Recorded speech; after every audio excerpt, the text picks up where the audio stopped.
Misfit Garage was officially canceled after this happened. Hey man, stop. I think something's burning. Oh my God. But before we begin, we hope to see you stay until the end, as you won't want to miss out on what we have to show you on today's video. Also, be sure to subscribe to our channel, click that notification bell to be notified of any future videos, and be sure to comment to enter to win a $100 Visa debit card. So what do you think you're gonna call your new shop here? FU Garage. Like, is it F me?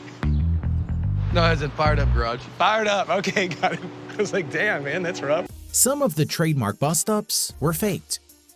Misfit Garage is known for its colorful characters and colorful language. But like a lot of reality shows, a lot of this is put on for the cameras, especially with feuds between their old boss Richard Rawlings. It's important to note that Rawlings has a huge stake in the show, being an executive producer on it.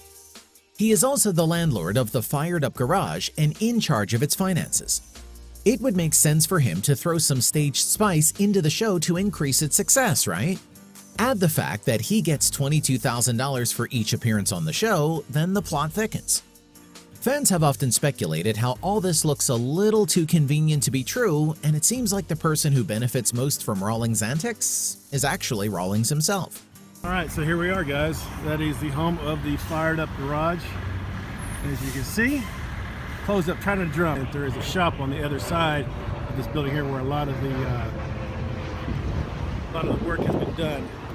So, as you can see, they did get the door open. I believe there's a lady in there, but that back in there is where you saw the shots at. The TV show might just be for show. There has been plenty of talks online about the legitimacy of the shop and its ability to actually fix cars. Certain members of the online community have pointed out Plastidip being used to do a paint job, as well as other examples of workmanship that would be considered worse than shoddy if it were real. This has led to claims that none of it is real at all, and the shop front is just a front. On top of this, online reviewers have said that they have never actually seen the shop open. All that's found instead is a big board hanging by the gate stating that it's a closed set. Before Fired Up took over, the garage used to be a daily functioning garage, and very clearly open for business, but no longer. Apparently, it still even got the previous owner's sign at the fence. All of this seems very suspicious and like a film set. Who's ever heard of a garage that's only open for set periods of the year and that the public can't get into? All right, I tell you what, you like the car, you know where it's at. Tell me what you're feeling. What do you feel? You know, I'm feeling 75. 75 is not going to work. It's going to have to be past 100 for Past this car. 100. It's going to have to be. You know, I could possibly go 85. Well, I'm sorry that you came or flew all the way Okay, down. I've given you 2 numbers and you've only given me 1 number. The garage couldn't make enough money on restorations alone to stay open. On top of the claims that the garage isn't real at all, is the fact that it wouldn't be able to make the money needed to avoid going under. Of course, that's ignoring the fact that it operates as a TV show. Then of course it could stay open with all that profit from those tuning in. But then why would it need to operate as a garage at all when the cameras weren't there? The profit the garage turns for the average build sits at just $2,000. If you do the math, then the garage would have to restore at least 50 cars a month to make $100,000. As we live in a world when time and labor isn't limitless for a relatively small-time garage in Dallas, then this doesn't really check out. This is why it makes even more sense for Rawlings to be firing things up on the show. So today we got our mail at Gas Monkey Garage, just like every other day, except for there was a coupon packet in there. You get one every month, you know, it's local businesses. The very first one is Fired Up Garage, offering $10 oil changes. That caught my eye because immediately I'm a business guy and I'm like, you can't change oil for $10. Do they understand they're losing money there? Non-transferable unless she's smacking, like no tea. Smoking, I guess. Is this smacking? Man, I got my mail today. Oh, yeah, you're going to come over and get a $10 oil change? Well, I can't because it's Gas Monkey Garage employees are not eligible. Where's the math in Are that? you not thinking about business here? You're not using your head. That's to get them in the door. You always find something else wrong they need. The show could just be a Rawlings marketing machine. Rawlings is no idiot, and he is developing quite the portfolio for himself. He's got the show that Misfit Garage is based on, Fast and Loud. He's actually mentioned in the credits as an executive producer right after producer Eddie Rowetter.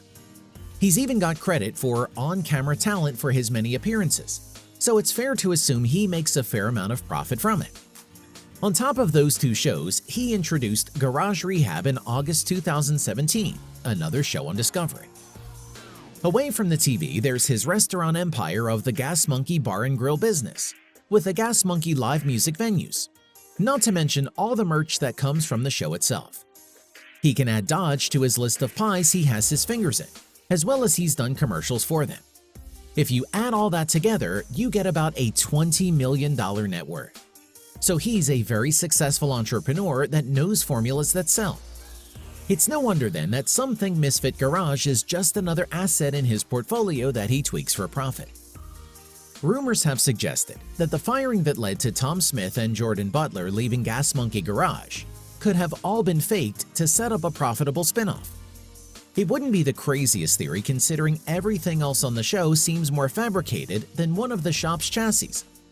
Add to this the formulaic episode format across all of Rawlings' shows, and the rumor seems to have a lot of truth in them. Hey, Thomas. Yeah, Come what's here. up? This is my last day here, guys. I'm leaving Fired Up Garage. You know this couldn't happen at a worse time. I always say, when it rains, it pours. The show's staff has a pretty bad retention rate. A lot of the apparent staff have left the show over the seasons, citing the show's drama as reasons for going. Of course, this is assuming the shop is a shop at all. Maybe they weren't interested in the acting roles and actually wanted to work on some cars. The garage has lost former founding partners Scott McMillan and Jordan Butler, plus a few others as well. Butler especially has gone suspiciously quiet since leaving the show. It could be that he was genuinely sick of the whole thing and wanted to be rid of it. But this all fuels the fire for the rumors when nothing is said. The amount of staff who have left since the show started seems suspiciously constant to add drama to the show, or it could just be that the constant fighting does genuinely get to them. That's of course if you believe the constant fighting to be genuine. Of course, the whole thing could be part of Rawlings' master plan for world domination. Maybe we'll never find out. Are we flaring this or bending it? Flaring the end. We're putting new exhaust on the fastback Mustang. Turns out we need a pipe bender to hook it up to the headers. So we're over here at Gas Monkey using Richard's tools because he's so good at tooling. What brings you guys over here? I'll borrow we're gonna need to flare the end of that tube. Aaron said we can come over and use your tools whenever we wanted. Hey, Richard told me to get that to you. What is it? For real? 2 hours? We were only here 20 minutes. Paid in full.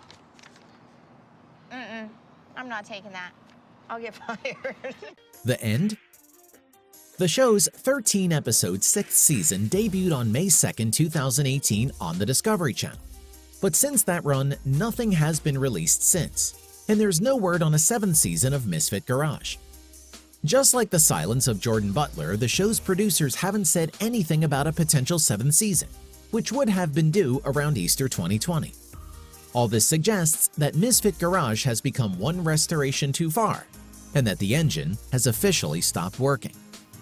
Of course, this year has been a weird one, and it might be the case that there's a pause in production, but a 7th season would have all been filmed before the pandemic, so there should be no reason not to expect more episodes. It could be the case that the Rawlings machine just didn't have the fuel left in the tank, and it was an executive decision to cull the show. Of course, assuming that the majority of the show is real, and this is a very big assumption to make, then the garage may well have been damaged by its departures and struggle to sustain itself. But it's worth saying that considering the amount of the show that appears to be staged, and maybe even its origins itself, it's fair to assume that a show like this was never going to last forever. It might just be the case that Rawlings wanted to put a little bit more loving into one of many pies that he's got his fingers in. And with that said, those are some reasons how Misfit Garage may have ended. Feel free to comment down below what you thought of today's video. If you enjoyed it, drop a like and remember to stay crusty and visit the link below to check out for some crusty merch.